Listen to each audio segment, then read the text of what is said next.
이거는 순전히 사람의 그 잣대로 이야기를 하는 거예요. 곤충이 우리 사람보다 몇 억 년 먼저 지구에 나왔거든요. 세상을 보는 따뜻한 시선. 정용실의 뉴스 브런치. 네, 정용실의 뉴스 브런치 듣고 계신 지금 시각 11시 38분 넘어서고 있습니다. 자, 뉴스 브런치가 그동안 다루는 중요한 주제들 가운데 하나가 동물권이었죠.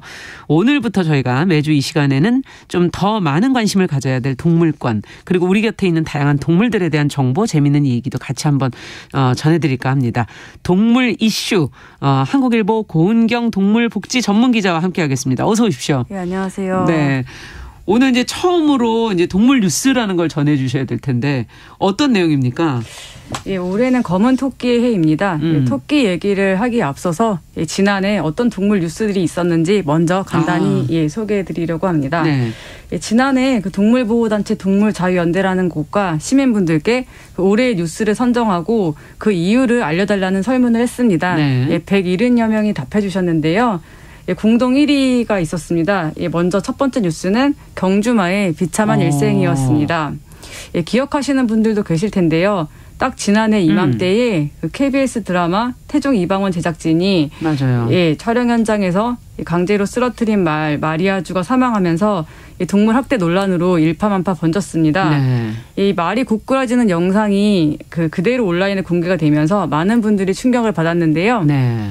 이 마리아주가 또 특히 퇴역 경주마임이 밝혀지면서 이 퇴역 경주마 실태에 대한 관심도 높아졌습니다.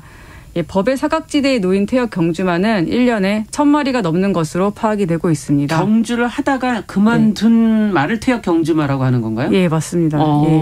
그런데 이 퇴역 경주마 자체가 얘네들이 어떻게 됐는지 이거를 의무적으로 보고를 할 필요가 없기 때문에 지금 상당수가 지금 어떻게 지내고 있는지 알 수가 없는 거예요? 맞아요.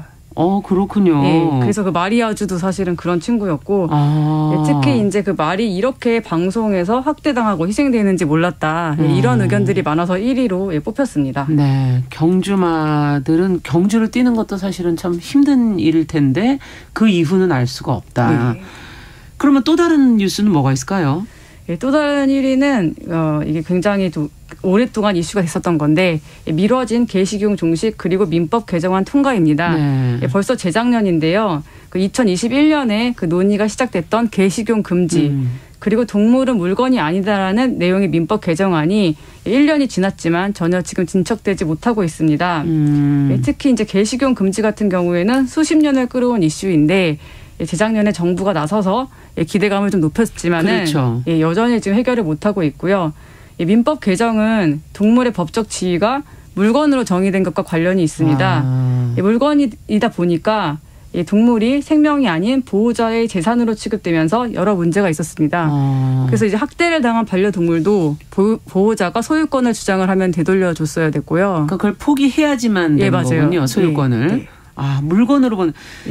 생명을 물건으로 본 것이군요. 네. 그것이 이제 문제다. 네. 네. 그리고 또 개가 사고를 당해도 어떤 정신적인 보상이라던가 이런 게 전혀 없이 그냥 그 개 값만 물어주면 치러주기만 하면 되는. 네, 됐었고 그다음에 이제 재산 압류 때에도 반려동물을 그냥 압류할 수 있는 그런 시기였습니다. 그렇군요. 네. 민법이 그럼 개정이 되면 이 모든 문제가 해결이 되는 건가요? 민법이 개정된다고 해서 당장 그 말씀드렸던 모든 문제가 해결이 되는 건 아닙니다. 관련된 그런 후속 법안들이 개정이 뒤따라야 되는데 그래도 이 문제들을 바꿀 수 있는 기틀을 마련한다는 데 의미가 있어요. 근데 지금도 국회에 계류가 되어 있어서 빨리 좀 개정이 되면 좋겠습니다. 네. 자, 그럼 다른 뉴스는 또 어떤 게 있을까요? 이외에는 그 철장 속에 갇혀있는 사육곰의 비극이 3위였고요. 그다음에 유일하게 좀 긍정적인 뉴스인데 이 야생동물, 전시동물에게 좀 영향을 줄 것 같아요. 이 동물원 수족관법, 야생생물법 통과가 4위. 그리고 마지막으로는 그 준비 없이 이루어진 남방 큰 돌고래 비봉이 방류가 차지했습니다. 어떻게 됐나요? 남방 큰 돌고래 비봉이는? 준비 없이 이루어졌는데? 지금 이제 지난해 10월 중순에 방류가 됐는데요. 네. 거의 지금 석 달이 돼가고 있는데 아직까지 소식이 끊긴 상태입니다. 소식이 끊겼어요. 어디 있는지를 모르는 거군요. 네. 그래서 지금 좀 걱정이 많이 되고 있습니다. 네. 자, 작년에 참 우울했던 뉴스들이 굉장히 많은 것 같은데. 네. 자, 그러면 올해는 이제 개묘년이라고 해서 이제 검은 토끼의 해 이렇게도 표현을 하시고 있는데 네. 토끼 관련된 거 그래서 좀 준비해 오셨다고요? 예, 준비했습니다. 예. 전통적으로 토끼는 강한 번식력으로 다산과 풍요를 상징하는 동물로 여겨졌다고 하는데요. 예, 국내의 토종 토끼는 회색, 갈색 털이 대부분이라고 합니다. 예. 예, 그래서 우리가 이렇게 좀 떠오르는 흰색 토끼는 20세기 전반에 수입된 외래종이라고 하고요. 예, 그래서 흰색 토끼, 더군다나 또 검은 토끼는 수가 많지 않은 편이라 조상들은 신기하게 느꼈다고 합니다. 예, 그러다 보니까 그 조선 후기 실학자 홍만선이라는 분이 산림 경제에 토끼는 1000년을 사는데 500년이 되면 털이 희게 변한다고 한다라고 기록을 남겨서 예, 흰 토끼의 장수의 의미를 불어넣었다고 하고요. 예, 사실 이게 그러면 검은 토끼는 무슨 의미가 있냐? 예. 예, 이제 국립민속박물관에 이제 여쭤봤는데 예, 큰 의미나 상징성을 띠진 않는다고 합니다. 예, 다만 그래도 이 토끼라는 동물 자체가 앞서 말씀드린 대로 다산, 안정, 평화를 뜻하고 있습니다. 그러니까 다산의 상징이라는 거는 그만큼 번식력이 좋다 뭐 이런 얘기인가요? 예, 맞습니다. 이 암컷 토끼는 이론적으로 새끼를 낳자마자 예. 24시간 후부터 다시 임신을 할 수 있을 정도라고 하고요. 하루 만에? 예. 네. 물론 이제 뭐 실제적으로 그러진 않겠지만 가능하다는 거고. 예. 임신 기간은 한 달이 채 안 되고요. 또 한 번에 4마리에서 8마리씩 예, 1년에 수차례 새끼를 낳을 수 있기 때문에 예, 이제 키운다고 하면은 중성화 수술이 꼭 필요하다고 합니다. 아, 그렇군요. 그러니까 정말 그 번식력이 엄청나게 좋군요. 네. 버려지는 토끼들이 많다 그러는데 어떻게 뭐 반려동물로 있다가 버려졌다는 얘기인가요? 예, 맞습니다. 이제 사람들이 개나 고양이보다는 키우기 쉬울 것 같고 또 가격이 좀 저렴하기 때문에 저희도 어릴 때 막 그 토끼 키우고 그랬던 기억이 나는 것 같은데. 아, 네. 예, 그 뭐 이렇게 팔아가지고 아이들 학교 근처에서 이렇게 팔면 예.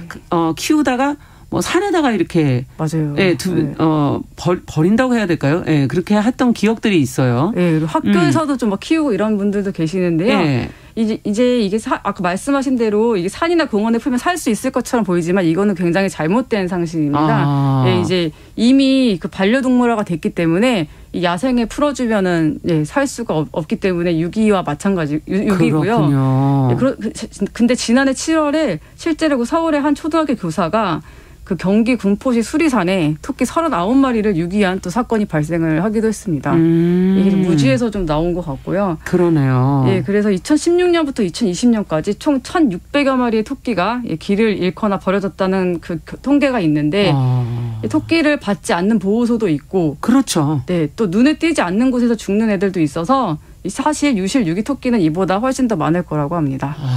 이거를 반려동물로 하면 정말 끝까지 그걸 책임지고 같이 함께 해야 되는 건데. 네. 자, 올해 이제 아무래도 개묘년이기 때문에 토끼에 더 많은 관심을 갖게 되고 또 뭐 같이 반려동물로 살아볼까 뭐 이런 생각도 하시는 분들도 있을 것 같은데 조언을 좀 해주신다면? 네, 제가 유기 토끼를 입양한 분을 인터뷰를 한 적이 있습니다. 네. 얘기를 들어보니까 생각보다 키우는 법 자체가 굉장히 쉽지 않았는데요.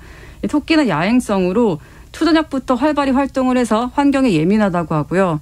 또 영역 다툼이 심해서 집단 사육이 어렵습니다. 그러니까 뭐 외로울 것 같아 한 마리 더 데려오고 이런 게 안 되는 동물이고요. 예, 또 털이 많이 빠지고 무엇보다 이제 아플 때 병원에 가야 되는데 토끼를 그 진료할 동물 병원을 찾기도 쉽지가 않습니다. 네. 때문에 이 토끼의 생활 습관이나 식습관 이런 거를 충분히 공부하고 입양해야 할 것을 권해드리고 있습니다. 네, 사실 참 귀엽게 생겼잖아요, 토끼가. 그러니까 그런데 야행성이니까 우리가 잘라 그러면 얘는 일어나는 거군요. 네, 맞습니다. 생활이 반대네요. 그러니까 예. 한마디 낮밤이 뒤집어진 네. 우리로 보면. 예, 그런 거를 다 고려해야 될 것 같습니다. 예, 걔가 이제 밤에 되면 계속 먹이 활동을 할 것이고 또 영역 다툼을 하니까 두 마리 같이 넣어놓으면 둘이 싸울 거고, 네, 그러니까 알고서 키우셔야 된다는 말씀이신 것 같으네요. 네, 맞습니다. 네, 동물 이슈 앞으로도 좀 계속 동물에 관한 동물권에 관한 것들 많이 좀 잘 취재해서 전해주시기 바랍니다. 기대하겠습니다. 감사합니다. 네, 감사합니다. 네, 한국일보 고은경 동물 복지 전문 기자와 함께했습니다.